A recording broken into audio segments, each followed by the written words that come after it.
주님을 닮아가기 위해서는 교회가 해야 할 결연한 그런 다짐이 있습니다. 우리는 죄인은 품어 주어야 하지만 우리 속에 있는 죄악까지 품어서는 안 되는 것이죠. 예수님이 사역을 하실 때 현장에서 붙잡혀온 그런 가늠한 여인이 있었습니다. 그런데 주님께서 그녀를 정죄하지 않았던 것은 그녀가 추구했던 죄악의 달콤함, 거짓으로 자기를 방어하고 점점 어둠 속으로 들어가는 자기 집착, 하나님보다 세상의 힘을 의지하였던 교만의 죄악까지 그저 용인해 주신 것은 아니었습니다. 눈물 흘리며 한 번만 살려달라고 애원하는 한 여인을 향해서 주님께서는 다시는 죄를 짓지 말라고 하신 것이죠. 그의 반면에 오늘 사도 바울이 우리에게 전하는 말씀은 조금 더 강경한 것 같고 일말의 자비도 없는 것처럼 느껴집니다. 그런데 고린도 교회에서 일어나는 죄악과 예수님 앞에서 눈물 지었던 그 여인의 모습이 사뭇 다릅니다. 둘 다 음행의 죄였지만 한 명은 자신의 죄를 심히 통감하며 회개하며 잘못을 주님께 이렇게 용서를 빌었던 반면 다른 한 명은 자신의 죄를 인정하지도 않고 버젓이 교회 안에서 당당한 모습으로 지내고 있었던 것이었죠. 2절 말씀 함께 보시겠습니다.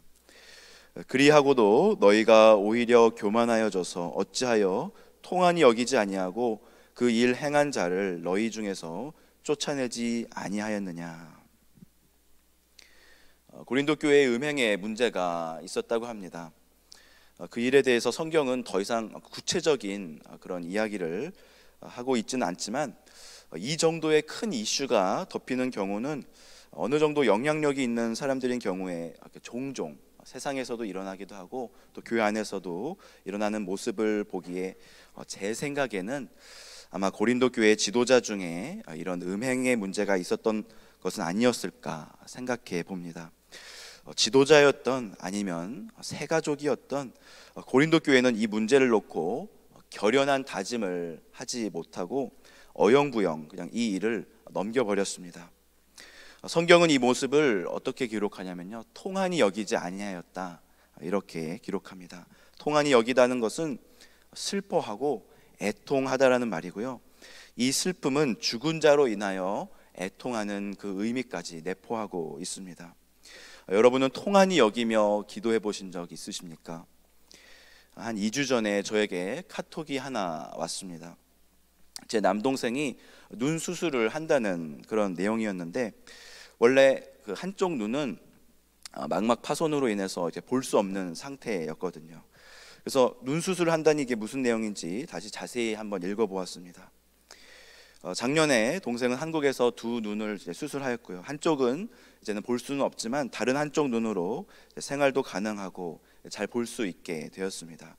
그런데 이게 망막 수술을 한 사람들은 백내장이 쉽게 오기 때문에 매년 정기 점검을 해야 한다고 하더라고요.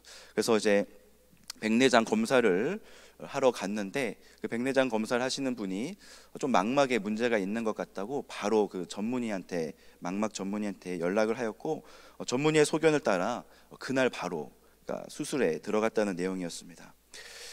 그때 제 마음에 통한이 여기는 눈물이 흘렀고 기도가 나왔습니다.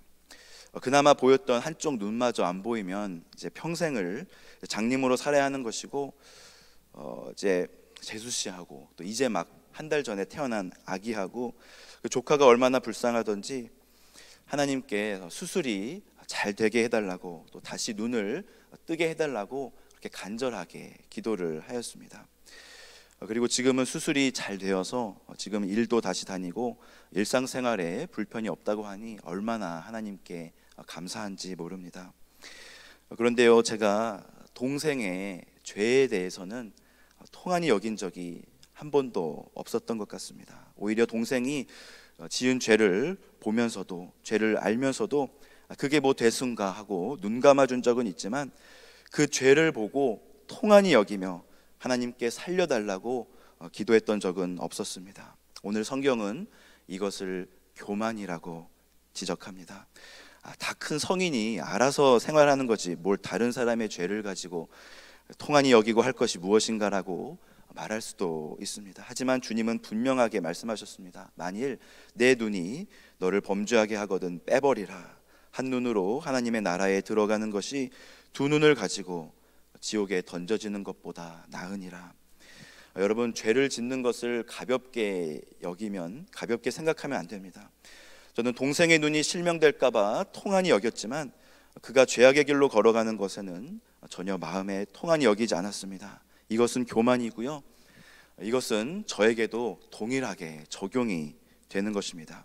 내 안에 일어나는 죄를 내가 스스로 용인한다는 말이고요, 내가 짓는 죄에 대해서 통한이 여기지 않는다는 그런 말이죠. 공동체 안에 죄가 들어왔음에도 불구하고 통한이 여기지 않는다면 그것은 교만입니다.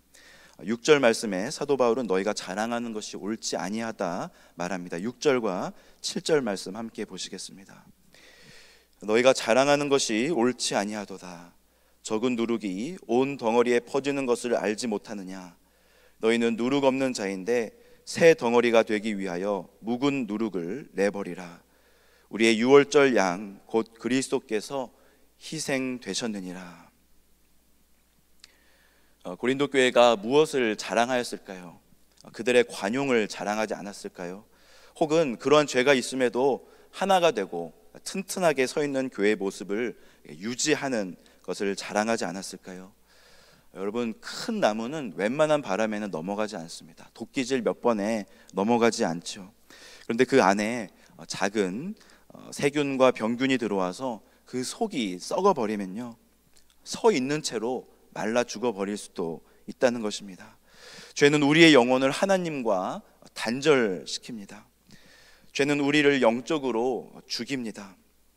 우리 안에 죄가 들어왔을 때 우리는 그 죄로 인해 통한이 여겨야 합니다. 나는 예수님을 믿으니까 이 죄를 사해 주실 것이야 하면서 통한이 여기지 않는 것은 엄청난 교만입니다. 이 교만으로 인해, 이 죄로 인해서 어쩌면 여러분은 하나님과의 대화가 단절되어 있을 수도 있는 것이죠.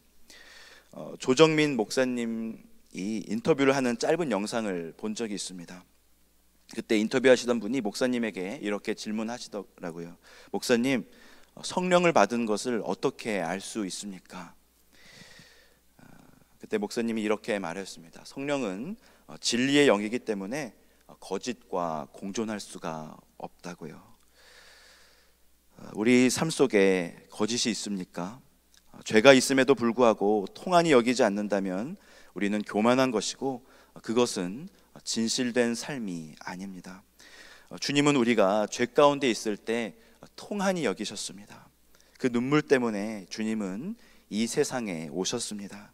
그 눈물 때문에 주님은 쓰러져 있는 한 여인을 용서하셨습니다. 죄가 내 삶을 붙잡고 정욕이 나를 컨트롤하고 있음에도 통한이 여기지도 않고 죄를 미워하지도 않고 죄를 내 삶에서 쫓아내지도 않는다면 우리는 거짓된 삶을 살고 있는 것입니다. 오늘 말씀에 의지하여 다시 한번 결연한 다짐으로 내 안의 죄를 예수 그리스도의 보혈을 의지하여 내려놓는 하루가 되시기를 소망합니다. 우리의 죄를 통한이 여기며 공동체의 죄를 통한이 여기게 되기를 주님의 이름으로 축복합니다. 이 시간 말씀을 놓고 함께 기도하겠습니다.